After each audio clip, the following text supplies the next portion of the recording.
Yep, 65,000 mile brake fluid. Yummy.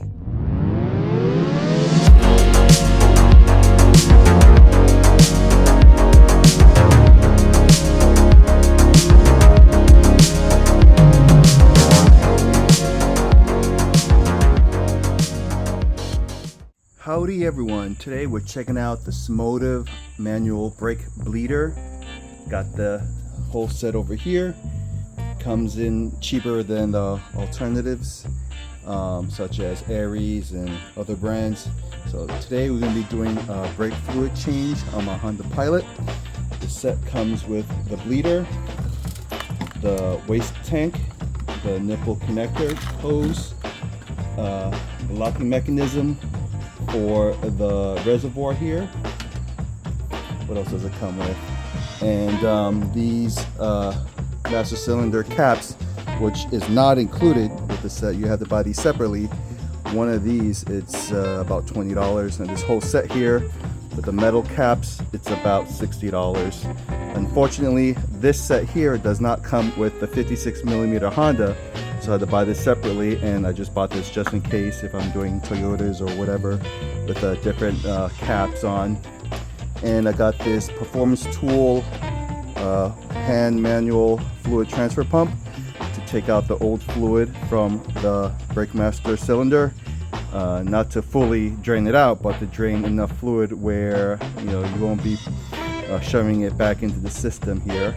So we're going to be installing this first on the master cylinder, and then attaching this pump here, filling it up with OEM Honda DOT3 brake fluid, and then pumping it up to about 15 psi, and then we're gonna crack open each brake caliper nipple to pump out that old fluid. So let's get started. We're here at the Honda Pilot, and as you can see here, has this rubber cap.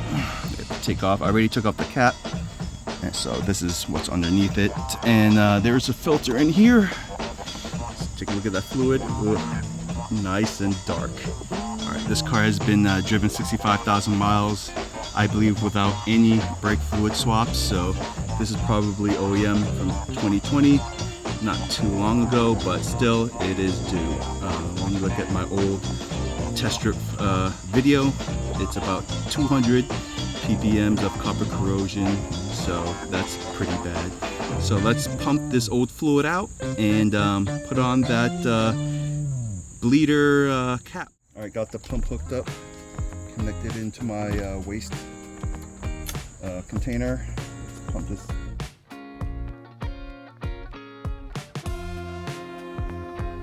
That's as much as we can get out, apparently.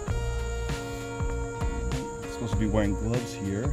I guess I'll be putting them on since brake fluid is highly corrosive. You see here that brake fluid is really dark. So let's see if we can get a close up. Ugh, it's black. Anyways, let's get that cap on, that bleeder cap. Perfect fit. All right, now let's head back to the station. All right, we're back here. We're gonna be putting some brake fluid into this container here. Rubber gasket, don't forget, it just dropped out on me, so make sure you have that. Got some Honda genuine DOT3 brake fluid.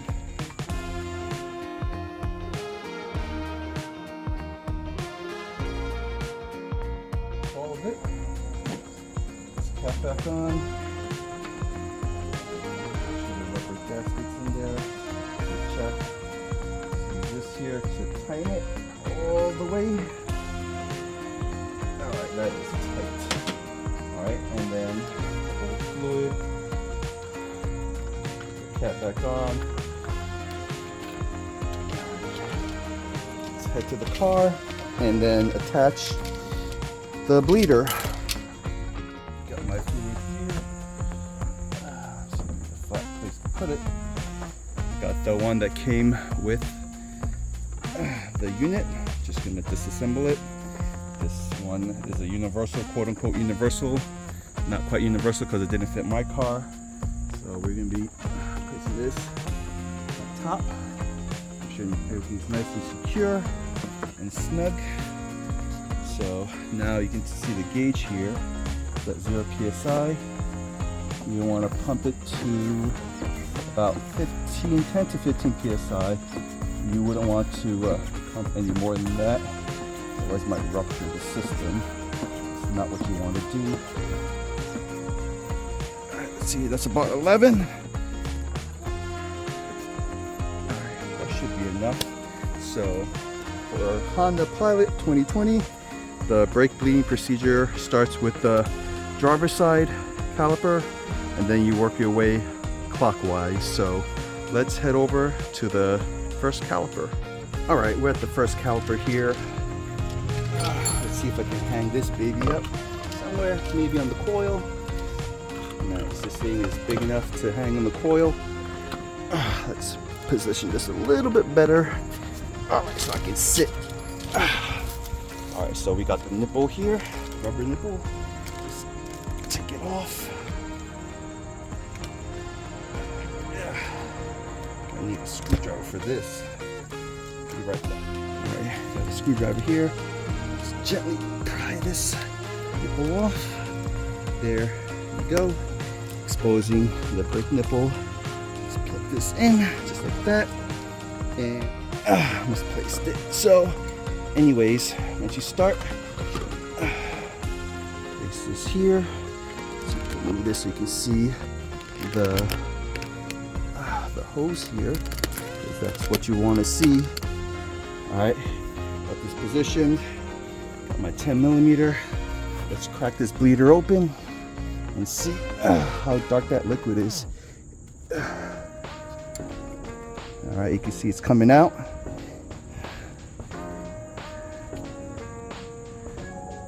It's not too bad compared to the other liquid inside the brake master cylinder. All right, in the meantime, you want to close this off a little bit, and then make sure you check the pressure, the PSI on your gauge. As you can see, it did drop a little bit. Let's pump it some more.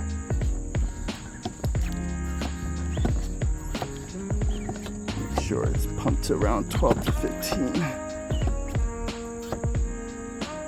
right, it's about 12. Make sure there's no air in the system.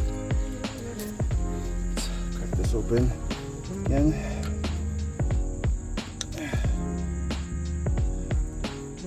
See some air bubbles, not too much.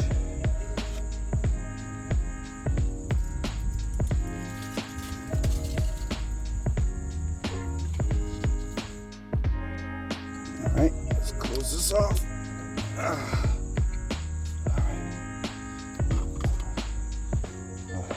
Have some spillage here. Make sure you have a wet rag ready and go get that. All right, let's put back the nipple here. All right, we're at the passenger front. Let's take off that nipple. Yeah. Okay, got it. Nope, did not. Okay. All right. Put this baby on. Crack it open, see what the fluid looks like.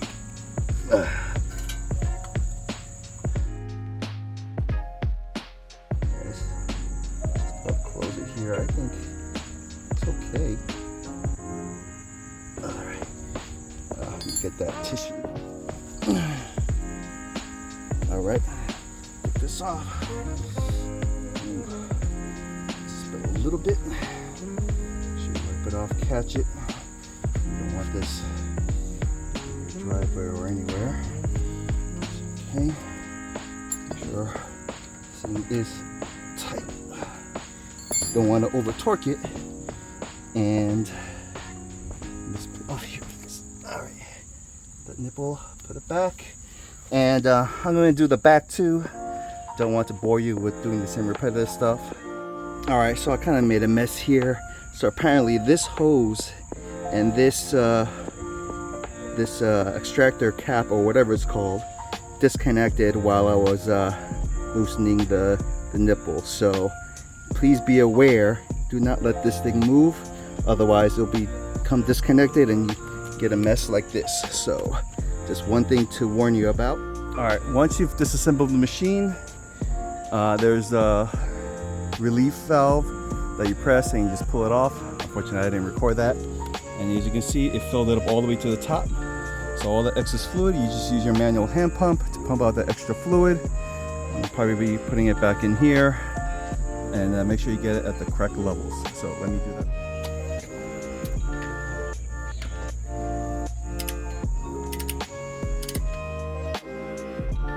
This is why you always get your lug nuts retightened after you're putting your wheels on. Look how loose these lug nuts are.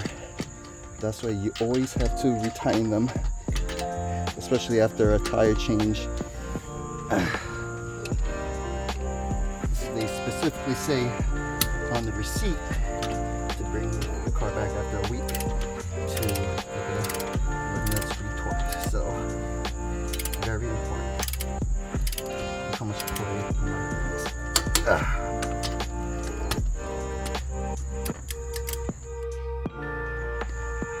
By the way, for Honda, it's 108 foot-pounds of torque for each lug nut, just so you know. All right, we're in the car here, going for a little test drive, testing the brakes. Sorry for the noise of the AC on high. It is really hot today. So let's drive around the block here. First thing I noticed, that brakes feel much more sensitive, much more responsive. Previously I had to push the brake all the way down. Right now I'm not sure what it's called, maybe the bite point or the brake point seems to be much higher. There's less sponginess, more firmness to the brakes. And let's see here, driving down some more.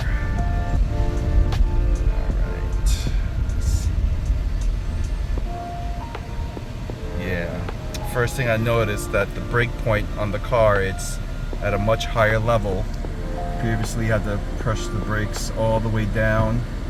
This time it's more like toward the middle, so I won't have to put my foot all the way down in order for the car to stop. And then find a place to stop, put it in park, see if the car jerks.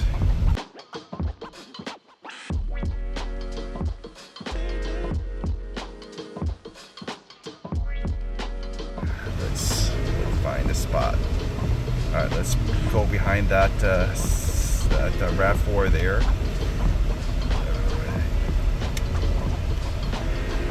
All right, oops, sorry about that. Huh? Car doesn't jerk anymore when I put it in park. I wonder if that's because of the brake fluid. Let's try again. If anyone in the comments can tell me if brake fluid can affect your parking brake, please let me know. I'm gonna stop here, put it in park.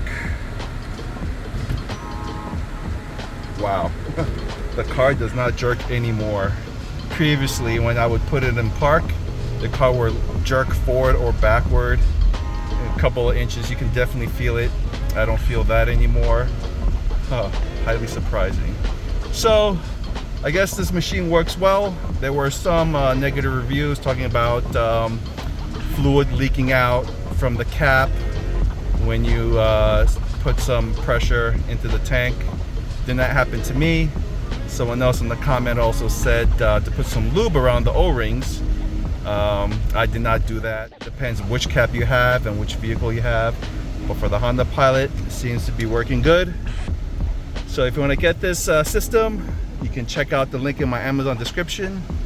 There are other brands out there that are a little bit more money, like Aries and others you can check out as well. They all have the same function, you know, by using a hand pump and manual bleeding your brakes. So that's a great way, a great tool to save you a couple $100 by doing your own brake fluid flushes. So thank you guys for watching.